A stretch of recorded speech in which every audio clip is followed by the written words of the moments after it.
한 가지 또 팁 드릴게요. 그 부동산 창업할 때 어디에 기준이 없었다면 지금 제가 얘기 드린 거 몇 가지 있거든요. 정리해보면 기존에 지어진 오피스텔을 기준으로 창업지를 정하지 마시고요. 새로 지어지는 거 있죠. 신축을 지어지는 오피스텔을 선택했으면 좋겠어요. 창업지로. 왜 그러냐면 제가 오피스텔 중개하고 있다 보니까 대표님은 다음에 오피스텔 창업하면 어디에 또 창업하실 거예요? 이렇게 물어보시는 분들이 있어요. 그러니까 오피스텔 창업지가 궁금한 거예요. 그래서 저도 이번 계기로 오피스텔을 전문으로 창업을 어디 하면 좋을까 좀 생각을 좀 해봤어요. 그래서 첫 번째 떠올랐던 건 이거예요. 오피스텔 주변에 한번 돌아보세요. 오피스텔이 어디에 지어져 있는지. 지하철 근처가 많거나 대학교 근처가 많거나 잘 나가는 대기업이나 아니면 중소기업이 모여있는 직장 근처가 오피스텔이 많이 지어져 있어요. 오피스텔 창업할 때는 지하철 근처, 대학교 근처, 고등학교, 초등학교 이런 거 말고 대학교 근처, 그리고 직장 근처예요.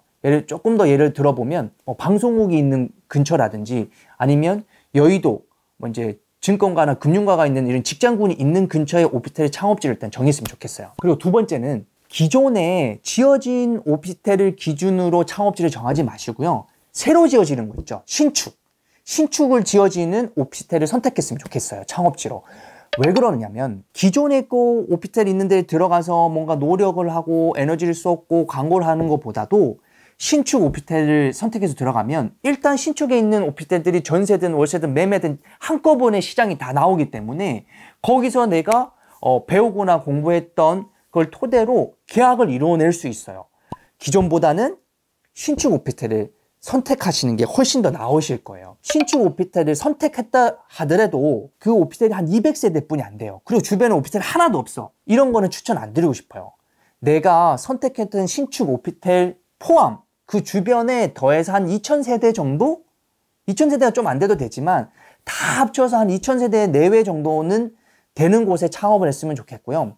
또 그런 것도 있어요. 대표님들도 주변에 보시면 한 오피스텔이 세대수가 1000세대가 가까운 큰 오피스텔들도 있어요. 동 자체가 큰 거. 꼭 1000세대는 아니지만 1000세대에 가까운 오피스텔 한 군데만 선택해서 그 오피스텔만 전문으로 중개하는 것도 괜찮다고 저는 생각해요. 한 동이 1000세대짜리 오피스텔을 정했다면 그 오피스텔 중에서 기계식 주차장보다는 지하 주차장 차 몰고 들어가는 거 있죠. 자주식 주차인 오피스텔을 선택하는 게 더 나을 것 같아요. 왜냐면 대표님들은 계약서를 쓰거나 아니면 광고를 보고 손님을 응대할 때 대부분 차를 갖고 와요, 사람들이. 그러면 주차가 되게 수월해야 되잖아요. 근데 기계식 주차는 주차하기도 좀 불편하고 자주식 주차는 주차하기 되게 편리해요. 나도 주차해야 되지만 방문하는 고객도 생각하기 때문에 기계식 주차보다는 자주식 주차가 훨씬 더 낫다. 그리고 다음은 중요한 게 있어요. 중개 보수를 계산해 보는 거예요. 그 인근의 오피스텔 하나 선택해가지고 월세 기준으로 공동중개 말고 단독 중개했을 때 중개 수수료가 최소 50만 원은 됐으면 좋겠어요. 그 이하는 내가 에너지를 쏟는 것 비해 벌어가는 돈이 생각보다 적어질 수 있어요. 그래서 최소예요, 최소. 단독 중개 기준으로 월세를 내가 단독으로 월세 계약을 했을 때 중개 수수료는 50만 원 이상이 나오는 곳을 창업지로 선택했으면 좋겠어요. 그리고 이렇게 찾았어요. 그 다음에 계약을 하기 전에 인터넷에다가 그 해당 오피스텔의 분양 정보를 검색해 보는 거예요. 분양 정보요? 분양을 하는 그 시행사 입장에서 어마어마한 돈을 들여가지고 그 오피스텔 분양을 하는 거 아니에요. 그리고 분양 정보도 그냥 만들어지는 게 아니에요. 많은 비용을 토대로 수요 조사도 하고 공급 조사도 하고 여러 가지 수익형 공부를 다 해가지고 만들어진 자료거든요. 그 분양 정보를 보면 이런 것들이 나와요. 실제 그 오피스텔 주변의 수요층은 누군지, 대학가인지, 직장가인지, 아니면 지하철 근처인지, 그 어떤 분들이 나의 고객이 되는지, 아니면 어떤 사람이 월세를 구하는지, 어떤 사람이 전세를 구하는지 그 정보를 통해서 임의적으로 일부분은 파악할 수가 있어요. 한 가지 또 팁 드릴게요. 내가 그 오피스텔을 계약하기 전에 고객노노라는 어플을 보면 그 주변의 오피스텔을 클릭해보면 이 오피스텔의 후기가 잔뜩 올라와 있어요. 물론 이 오피스텔이 좋다, 나쁘다 이런 것도 있지만 어떤 직장군 아니면 어떤 학생들이 그 주변에 살고 있는지 내 유효 고객은 누군지 확인할 수 있어요. 이렇게 유효 고객도 확인한 다음에 직접 가보는 거예요. 그 현장을.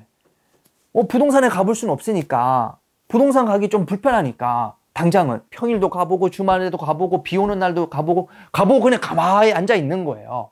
실제로 그 카페 주변에 카페 손님들이 실제로 내가 분석한 그 분양 정보에 있던, 아니면 호객논의 후기에 있던 그런 젊은 친구들이 맞는지, 아니면 그 직장군을 갖고 있는 친구들이 맞는지, 그 대학교 다니는 친구들이 맞는지 이렇게 확인해 보는 거예요. 그 부동산 창업할 때 어디에 기준이 없었다면, 지금 제가 얘기 드린 거 몇 가지 있거든요. 정리해보면 지하철 근처, 직장 근처, 대학교 근처, 기존이 아니고 신축 오피스텔, 주차 잘 되는 곳, 그리고 주변에 오피스텔이 한 2,000세대 있는 것, 없더라도 내 한 동이 한 1,000세대 미만인 것, 그렇게 준비하셔가지고 대표님들 오피스텔 창업지를 선택하셨으면 좋겠습니다.